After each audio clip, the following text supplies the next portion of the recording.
Welcome back to QA Vault. In this video, we'll explore the V model, also known as the Verification and Validation Model. It's one of the most widely used SDLC models in software testing. The V model is an extension of the Waterfall model. In this model, development and testing activities are planned in parallel.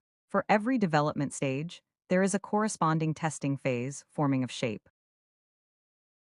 As you can see in this diagram, the left side represents verification stages, where the software is defined and designed, while the right side represents validation stages, where the product is tested against those definitions.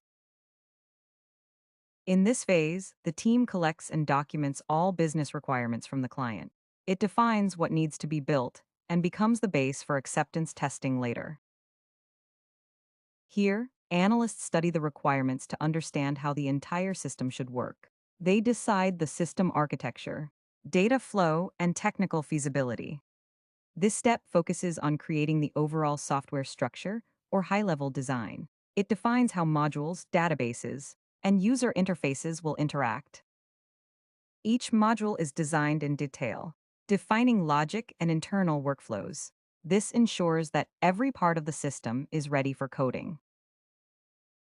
Developers write the actual program code based on design documents. Each module is built and unit tested before moving to higher-level testing.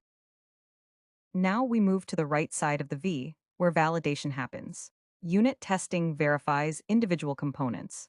Integration testing checks if modules work together. System testing validates the entire application against requirements. Acceptance testing ensures the product meets business expectations. The model is called the V model because of its structure, its forms of shape. Each development phase on the left side directly corresponds to a testing phase on the right, emphasizing early test planning and verification. Advantages: early testing involvement, clear structure and documentation, easy to track progress. Disadvantages: rigid and less flexible, not ideal for changing requirements, late delivery of working software. Thanks for watching QA Vault. Like, share, and subscribe for more QA tutorials.